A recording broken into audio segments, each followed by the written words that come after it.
Welcome back to our class on biblical families. We are following the Gospel Advocates Foundations Adult Bible Study series, and we are following their outline for the whole quarter and for each class. And this week we move to one of my favorite stories in Scripture, and it is the narrative that describes Naomi and her two daughters and also Boaz, who ends up being a kinsman redeemer, um, taking Ruth as his wife and buying the property left in that family. And so, anyway, just a wonderful story of redemption and God's providence.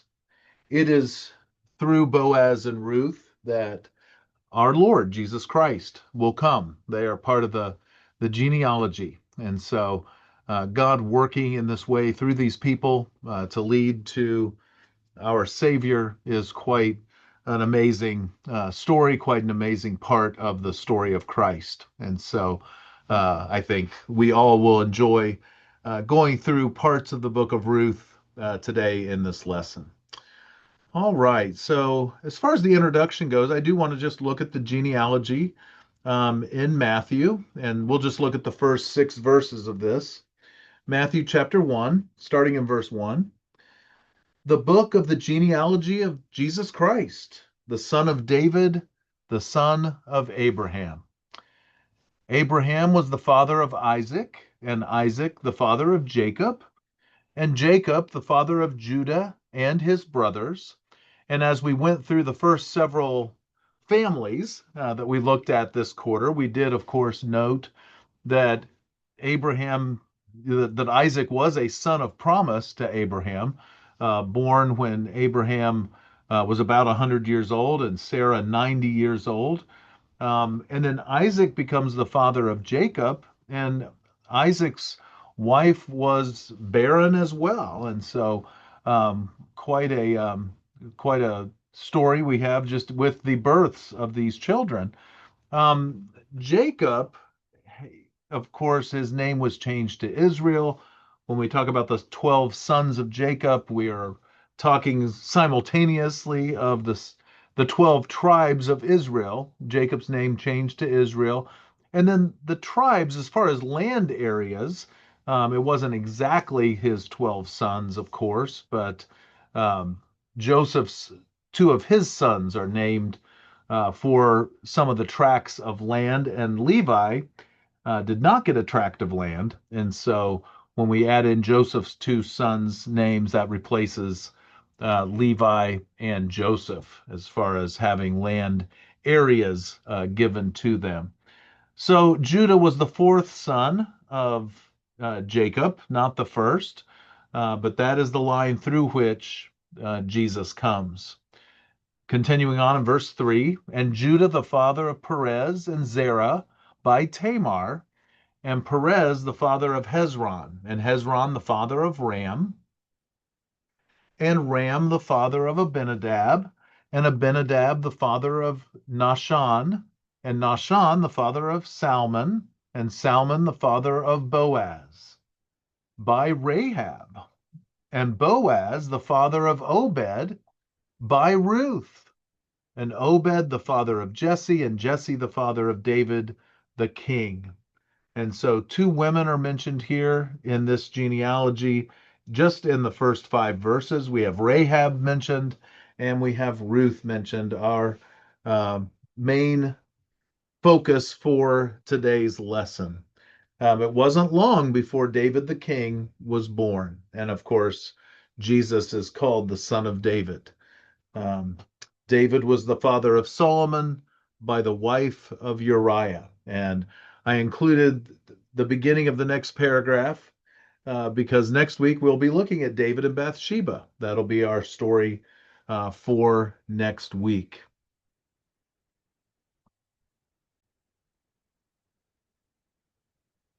I do want to show you all a map of the area. We'll be talking about Bethlehem particularly, and also the area of Moab. Ruth was a Moabitess, um, as well as her sister. So you can see on the map on the left a picture of the Bible lands, including the Dead Sea and the Sea of Galilee. This purple line is considered to be the route of Naomi and Ruth as they went from Moab back to Bethlehem. And so it is blown up here on the right side. And so, uh, of course, that is just a guess, really, on the route that they took. But we do know where Bethlehem was, obviously. And we know Moab was on the other side of the Dead Sea. So this would be a logical route. It follows a stream here and then, of course, follows the coast. Um, so, um, we'll refer back to that possibly when needed in our text. So, for today, the three main sections of our lesson. First of all, just the idea of the deaths that take place. This sets the stage for the situation that Naomi and her two daughters in law were in. And so the next section after that, three widows. We have three widows together. Naomi decides to go home back to Bethlehem. And if you're familiar with the story at all, you know that Ruth goes with her. And when she gets back, Boaz redeems Ruth. And we'll read all of chapter 1 and all of chapter 4, even though technically from our booklet we have verses 1 through 5 and 8 through 18 of chapter 1 and verses 5 through 12 of chapter 4. So I'll give you some bonus verses as I often like to do. All right, so let's look at Ruth chapter 1, verses 1 through 5.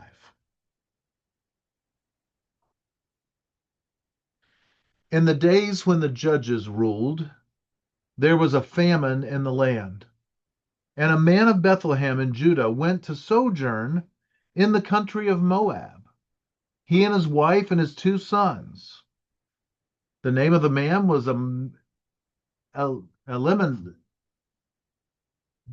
Elimelech or Elimelech, and the name of his wife Naomi.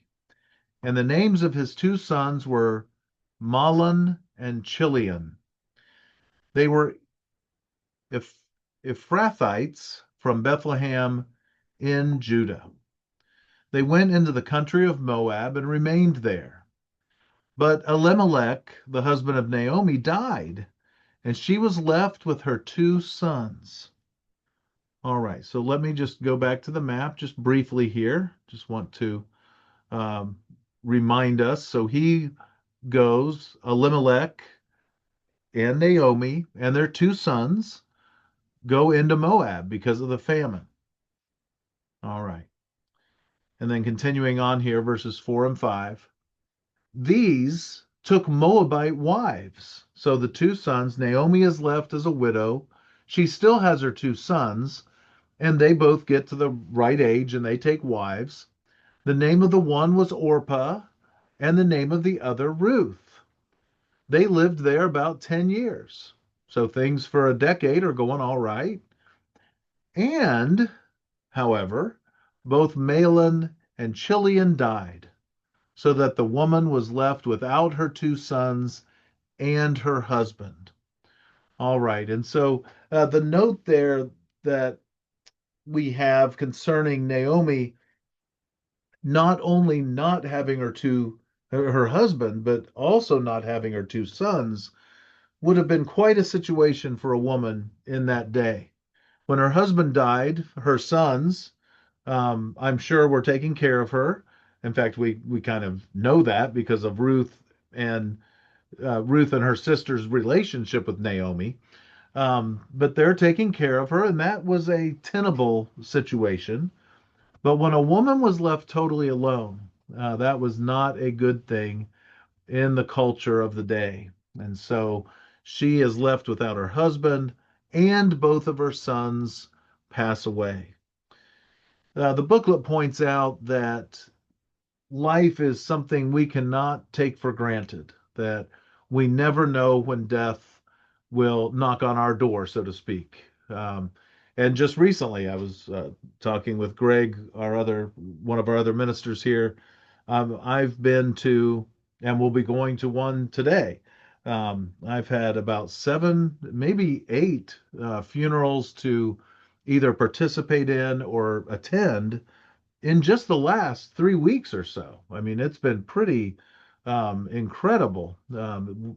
Quite a season of these things taking place. And the booklet points that out that we never know. And James points that out as well. And the booklet references James 4, verses 13 and 14, but let's look at 13 to 17. James writes, "Come now, you who say, today or tomorrow we will go into such and such a town and spend a year there and trade and make a profit. Yet you do not know what tomorrow will bring. What is your life? For you are a mist that appears for a little time and then vanishes. Instead, you ought to say, if the Lord wills, we will live and do this or that. As it is, you boast in your arrogance. All such boasting is evil. So whoever knows the right thing to do and fails to do it, for him it is sin." And I'm not sure that James wasn't giving a kind of a bullet list of truths to know, or if he was purposefully connecting verse 17 with this. But of course, it would be a godly thing to realize that and couple these truths that we don't know how much time we're going to have. And so we should be motivated to do the right thing right now. James points out if someone fails to do the right thing, for him it is a sin. And so we need to take and keep in mind the fact that life, every bit of life, is a blessing from God, and we just do not know how long that will continue. And so we should be motivated to do the right thing at all times and to not delay. There's no reason to not do what you know is right and to do it right now. All right, so let's continue on. The next section just is entitled Three Widows. We have three widows now. Naomi lost her husband, her sons took wives from the land of Moab, and her two sons died. So we have Naomi, we have Orpah, and we have Ruth. And all three have lost their husbands. A very, very sad situation. So verses 8 to 18, let's read 6 and 7 first, continuing on with our reading from the last section. Then she arose with her daughters-in-law to return from the country of Moab. For she had heard in the fields of Moab that the Lord had visited his people and given them food. So she set out from the place where she was with her two daughters-in-law, and they went on the way to return to the land of Judah. And so let's look at the map again, and it's pointed out in the booklet, and uh, a, that it has been noted that people did not just say goodbye right at the door. Sometimes they would walk with them a while or travel with them a while. So we would not know, of course, exactly how far the daughters would go with Naomi, but maybe to the south end of the Dead Sea, maybe somewhere in here. But that would just be a total guess. But they went a ways with her. We do know. And so now moving to verses 8 to 18, our text, part of our text for today. But Naomi said to her two daughters-in-law, "Go, return each of you to her mother's house. May the Lord deal kindly with you, as you have dealt with the dead and with me. The Lord grant that you may find rest, each of you in the house of her husband." And so, with her two daughters-in-law, she gives them a blessing to go back to their homes, their birth homes, and they are of age where they will find another man. And Naomi uh, prays for them, blesses them with this fact: the Lord grant that you may find rest, each of you in the house of her husband. Then she kissed them, and they lifted up their voices and wept. So this would have been a customary way for this relationship to end. They're all crying. They've kissed each other. Verse 10, though, and they said to her, "No, we will return to you, with you to your people." So at first, both daughters are willing, but Naomi tries to convince them otherwise. Naomi said, "Turn back, my daughters. Why will you go with me? Have I yet sons in my womb that they may become your husbands?" In other words, Naomi is pointing out that, yes, they married her first two sons. I kind of assume they're her first two, but they marry her two sons. Are they going to wait for her to find a husband again, have two more sons, which to marrying age, obviously in our culture, would be 18 years. So almost you would figure at least 20 years for her to find a husband, get pregnant, have two kids. And that's what she's pointing out. She's like, no, no, um, that's just not going to happen. Have I yet sons in my womb that they may become your husbands? Verse 12, turn back, my daughters. Go your way, for I am too old to have a husband. If I should say I have hope, even if I should have a husband this night and should bear sons, even if it happened immediately, she asked them in verse 13, would you therefore wait till they were grown? So Naomi's just pointing out the practicality of this to Orpah and to Ruth. You know what? This doesn't make sense for you to go back with me. You need to stay in your home country, Moab. You need to go back to your homes. And in all likelihood, you'll be able to get married and have rest and have additional families. All right. So Naomi continues her encouragement to the girls. And I shouldn't say girls, young women. They were married for 10 years with Naomi's sons. Would you therefore refrain from marrying? No, my daughters, for it is exceedingly bitter to me for your sake that the hand of the Lord has gone out against me. Oh, then they lifted up their voices and wept again. And Orpah kissed her mother in law, but Ruth clung to her.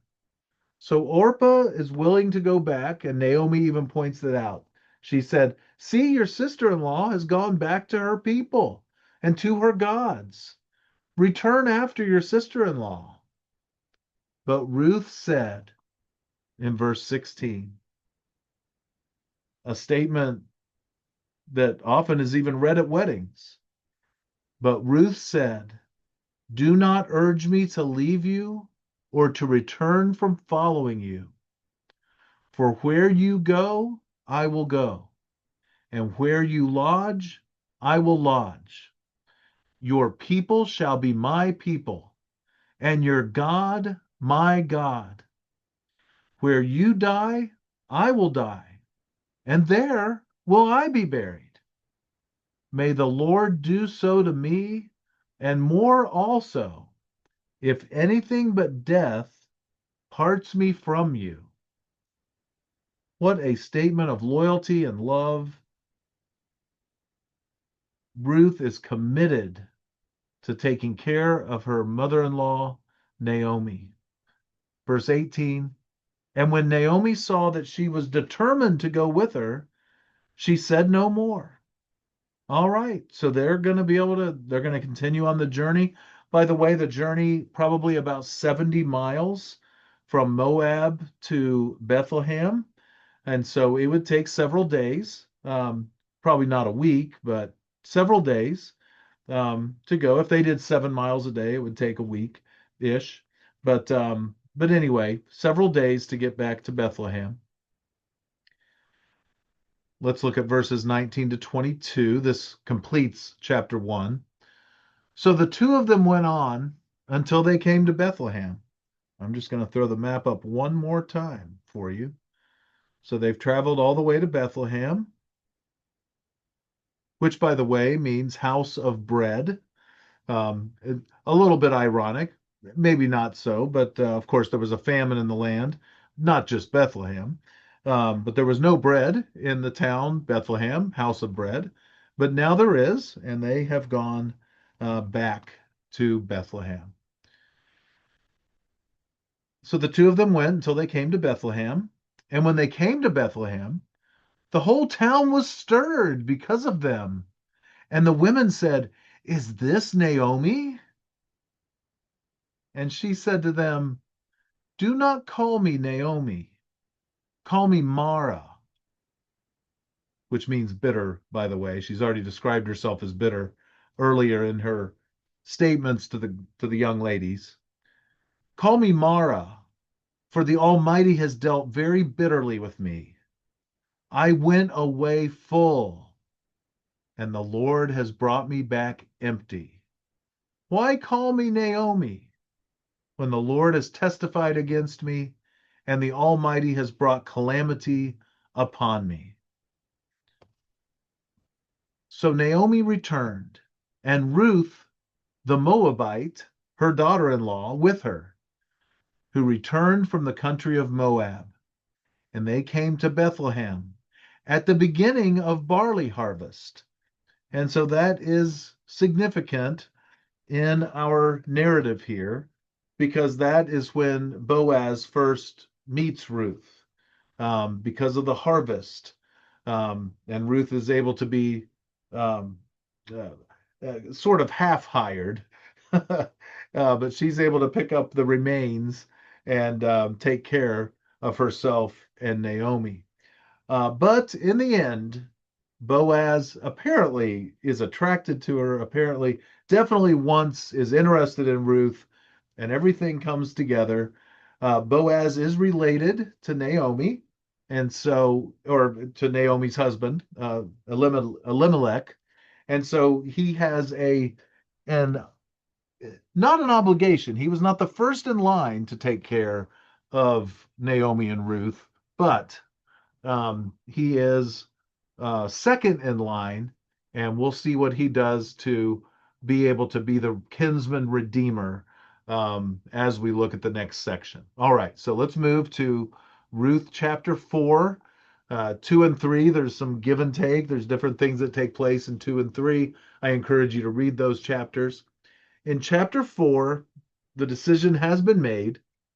Boaz wants to do this, but there is a relative closer who has the right to do this if he wants. And so let's check out this chapter. So we'll look at verses 1 through 4 first, and then we'll get to our actual text for the lesson in 5 through 12. So Ruth chapter 4, verse 1. Now Boaz had gone up to the gate and sat down there. And I thought the booklet did a great job of describing the city gates in that day. They were not just an in and out to a town or a city, but they were where the elders of a city would meet. It was where transactions were done, decisions were made. It was kind of city hall, if you will. Now Boaz had gone up to the gate and sat down there. And behold, the Redeemer of whom Boaz had spoken came by.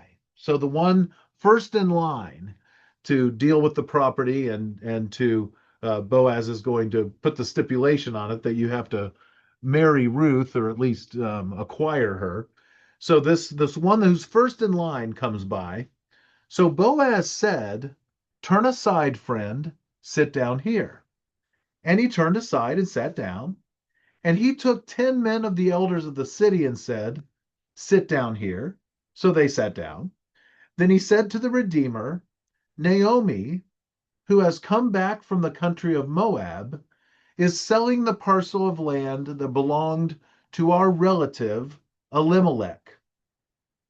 So I thought I would tell you of it and say, buy it in the presence of those sitting here and in the presence of the elders of my people." Quoting from Deuteronomy, "If you will redeem it, redeem it.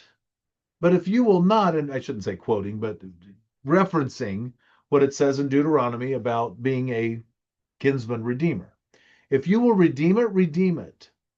But if you will not, tell me that I may know, for there is no one besides you to redeem it, and I come after you." So you're the first in line, and then I am second in line. And he said, "I will redeem it." All right. So this other man seems very willing until Boaz throws in this stipulation. Then Boaz said, "The day you buy the field from the hand of Naomi, you also acquire Ruth the Moabite, the widow of the dead, in order to perpetuate the name of the dead in his inheritance."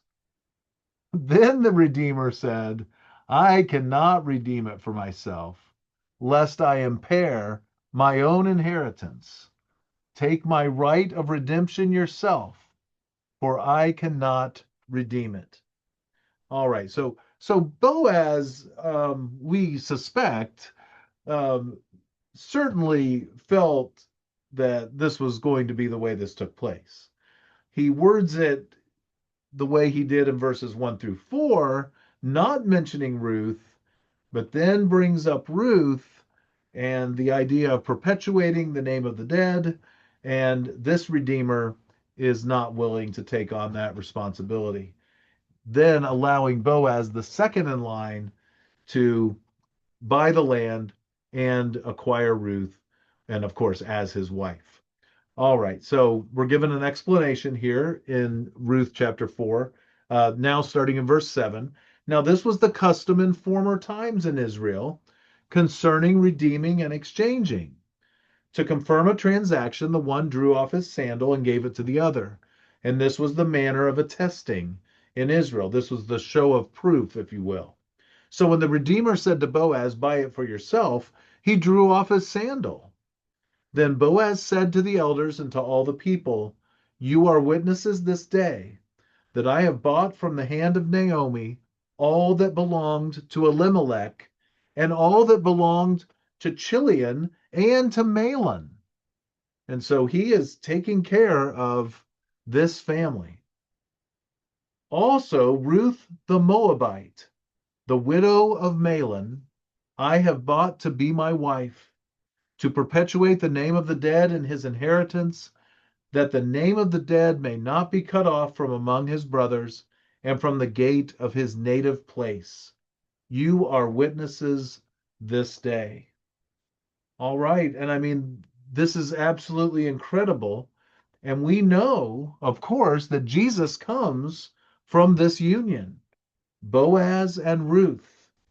And we're going to read a little bit about that as the book of Ruth ends. Ruth is only 4 chapters long, if you were not aware of that.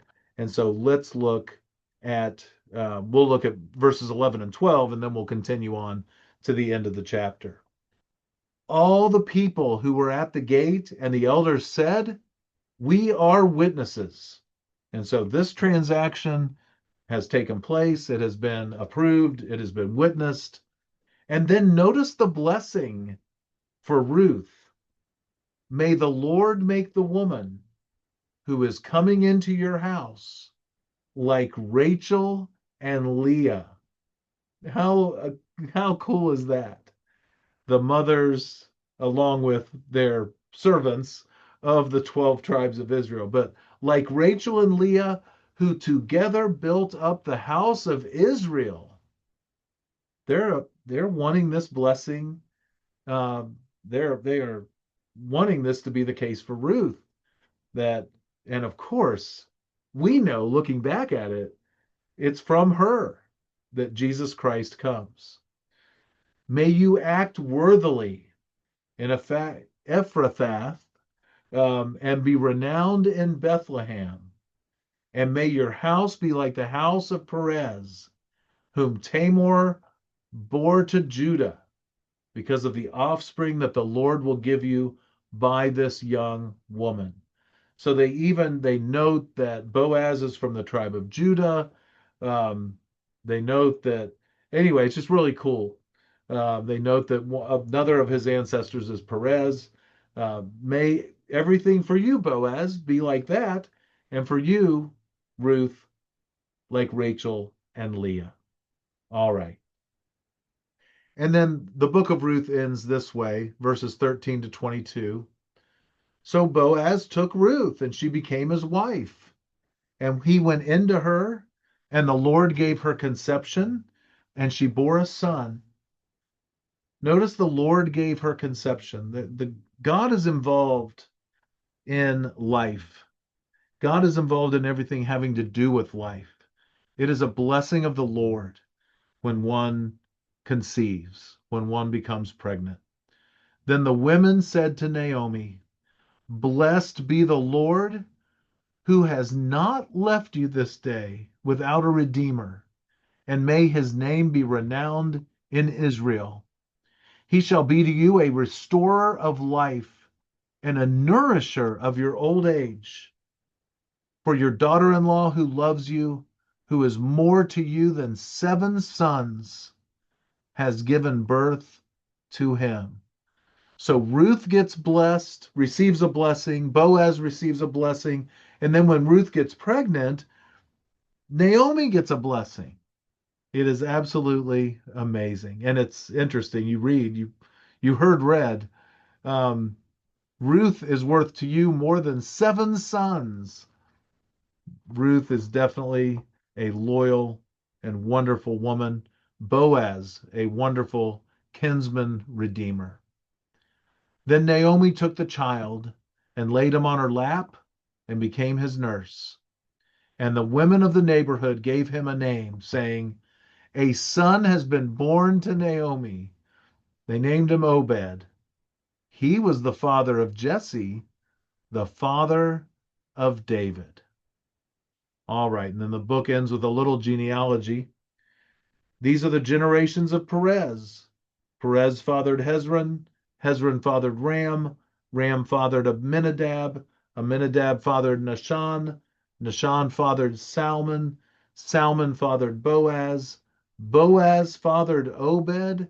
Obed fathered Jesse. And Jesse fathered David. And next week we will look at David and Bathsheba. There are 2 applications for today's lesson. Number 1, it is hard to think of all Ruth willingly gave up to follow Naomi without thinking about what we must give up to follow Jesus. Selfishness must be set aside. Ruth left behind all she knew. We must leave behind the allurements of the world. Making this point, Jesus said, and we'll look at Matthew 16:24 right here. We'll actually continue down to verse 27. Then Jesus told his disciples, "If anyone would come after me, let him deny himself and take up his cross and follow me. For whoever would save his life will lose it, but whoever loses his life for my sake will find it. For what will it profit a man if he gains the whole world and forfeits his soul? Or what shall a man give in return for his soul?